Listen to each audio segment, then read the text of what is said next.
क्या सास बन सकती है माँ? अरे क्यों रे, काम में ध्यान नहीं है जो सब्जी में नीरा नमक भर दिया। मुफ्त में रोटी तोड़ने की आदत पड़ी हुई है, यह सब यहाँ नहीं चलेगा। गलती हो गई माँ जी, माफ कर दीजिए। माफी चाहिए? चलो ठीक है, ये नमक भरी सारी सब्जी खत्म कर, कुछ भी फेंकना नहीं चाहिए, मिल जाएगी माफी। सुनैना की शादी कुछ महीनों पहले ही वासु से हुई है, जिसके बाद से उसकी जिंदगी इस नर्क में जल ही रही है। और अब यही सुनैना की आम जिंदगी है, जिसमें उसकी सास हर छोटी बात पर और कभी कभी तो बिना किसी बात के बस उसे परेशान कर खरी खोटी सुनाती ही रहती है। सुनैना, कल मुही कहाँ मरी हुई है, इधर तो आ। सास की आवाज सुन सुनैना भागती हुई उसके पास आती है। क्या हुआ माँ जी? अरे तुझे पता है मेरे पैरों में दर्द रहता है, तो मुझसे बदला लेने के लिए टीवी का रिमोट इतनी दूर रख दिया। अरे मुझे ज्यादा खड़ा कर पैर तुड़वाना चाहती है क्या? आज पूरा दिन तू एक पैर पर काम करेगी, अगर कहीं दूसरा पैर जमीन पर रखा तो मुझसे बुरा कोई नहीं होगा। सास और सुनैना की ये कहानी उसकी ननद सिम्मी बहुत करीब से देख रही होती है, जिस वजह से उसके मन में ससुराल और सास के लिए डर बनने लगता है। इसी तरह दिन बीतते हैं। एक शाम वासु और सुनैना साथ बैठे होते हैं।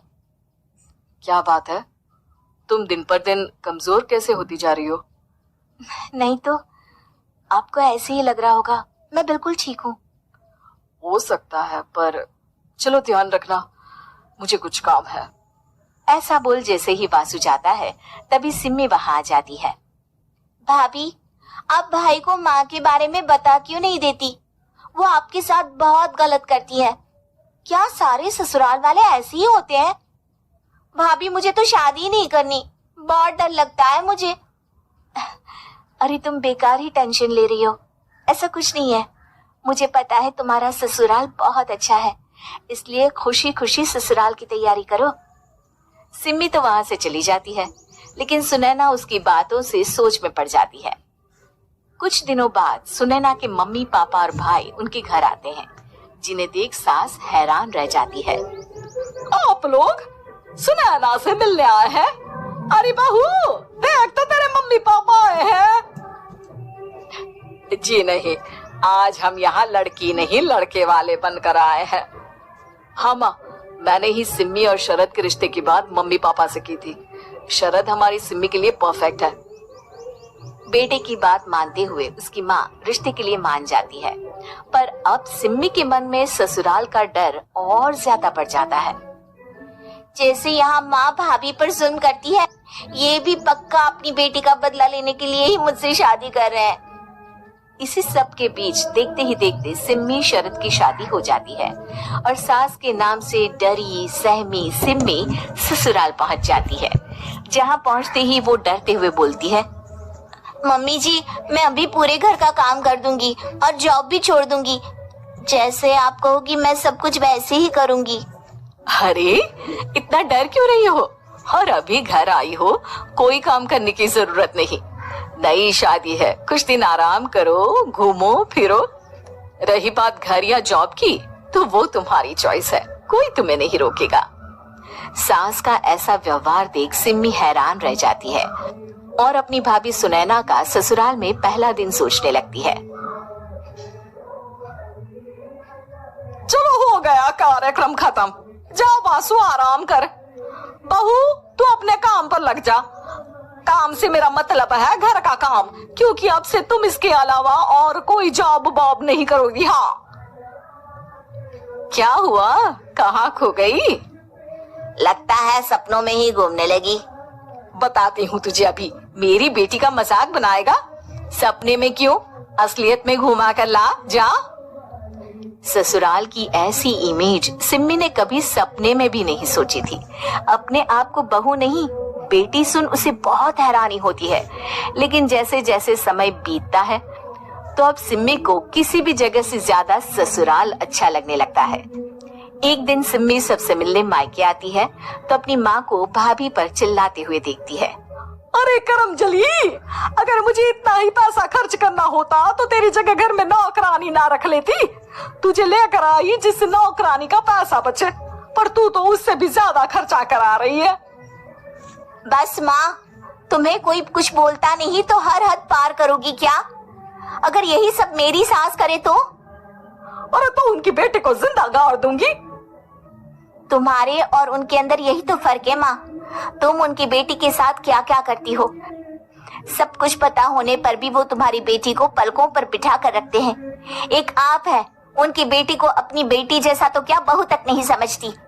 माँ, आपको सुनकर मिर्ची जरूर लगेगी, लेकिन मेरी सास मेरी माँ से अच्छी माँ और सास दोनों हैं। इस पर सिम्मी अपनी माँ को अपने ससुराल और उसके प्यार के बारे में सब कुछ बताती है, जिसे सुन सुनैना की सास को अपनी हर गलती का एहसास होता है।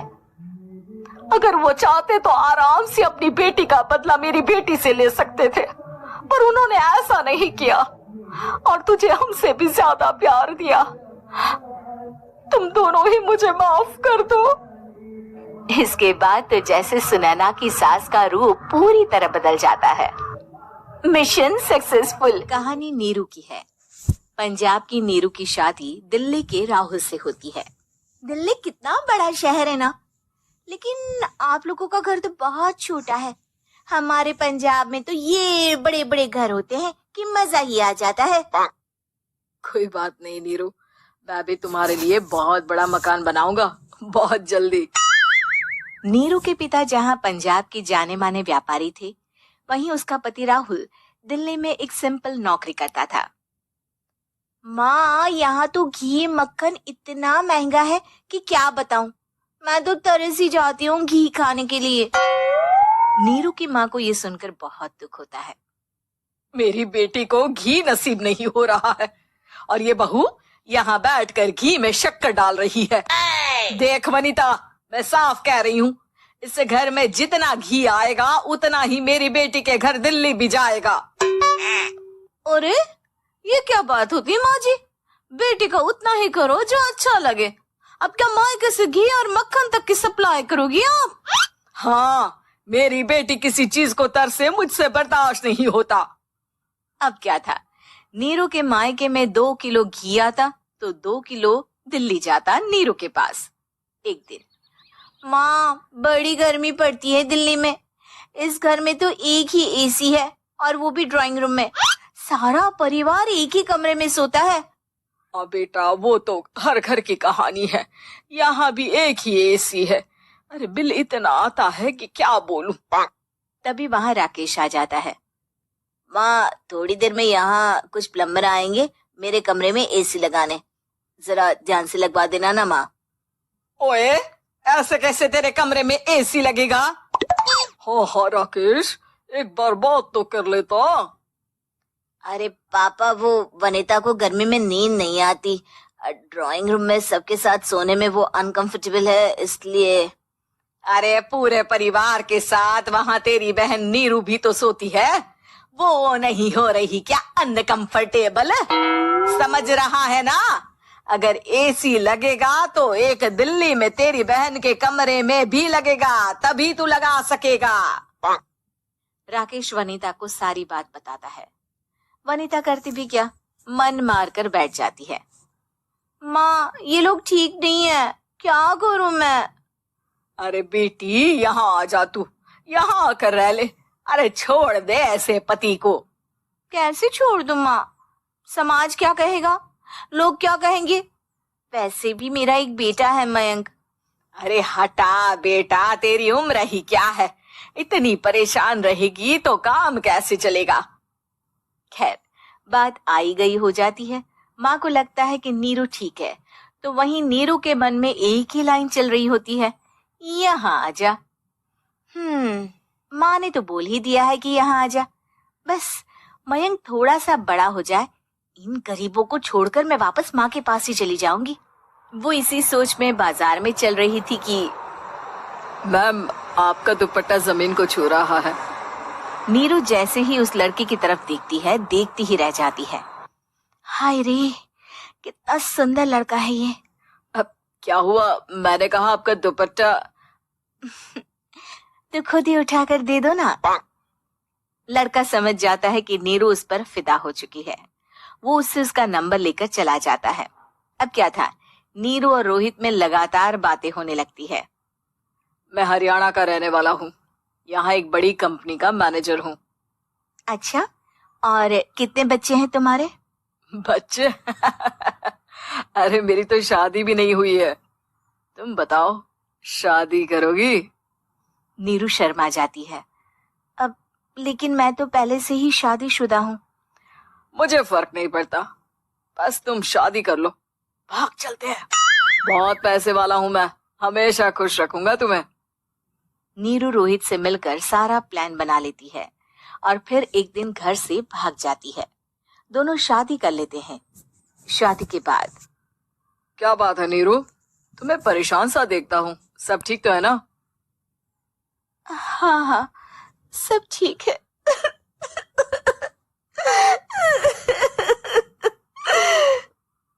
ये कहते कहते ही वो रोने लगती है। अरे क्या हो गया, रो क्यों रही हो?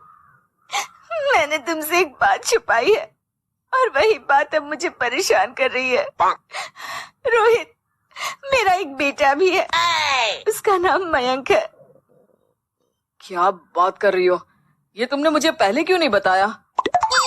देखो नीरू, मेरी माँ को मैंने ये नहीं बताया है कि तुम शादीशुदा हो। बच्चा मैं मैनेज नहीं कर पाऊंगा। नीरू को समझ में नहीं आता कि वो क्या करे। तुम उस बच्चे को अपनी माँ को क्यों नहीं दे देती? नीरू चुपके से माँ को फोन करती है। माँ, क्या मयंक को तुम रख सकती हो? बेटा, मैं राकेश के साथ बात करती हूँ, आखिर घर का बेटा वही है, जो वो बोलेगा।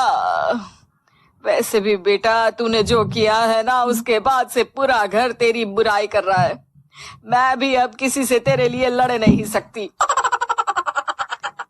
राकेश बेटा, नीरू ने तो जो किया बहुत ही बुरा किया, लेकिन मैं सोच रही थी कि क्यों ना मयंक को हम यहाँ ले आए।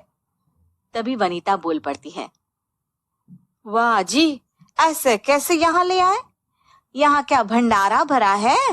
और जिस बच्चे की माँ ने नहीं सोचा, उसके लिए हम क्यों सोचे?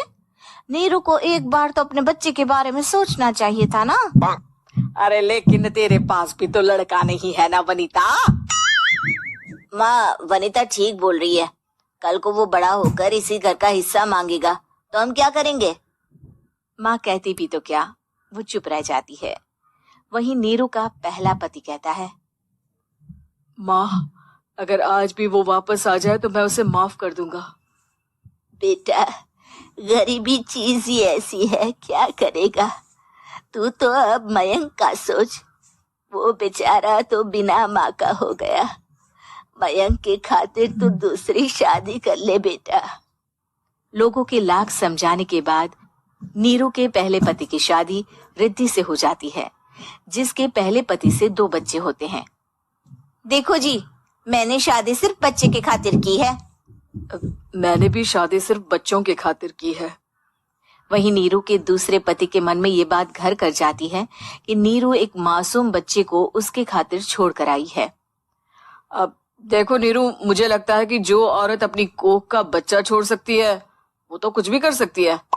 कल को तुम्हें मुझसे अच्छा कोई मिल गया तो तुम तो मुझे भी बाय बाय कर दोगी ना। नीरू को अब उसका दूसरा पति ताने देना शुरू कर देता है। तंग आकर नीरू उसकी यहाँ से भागकर अपने पहले पति के पास चली जाती है। लेकिन ससुराल में क्या लेने आई है नीरू, मयंक को? नहीं नहीं सासू माँ, मुझसे गलती हो गई, मुझे माफ कर दीजिए।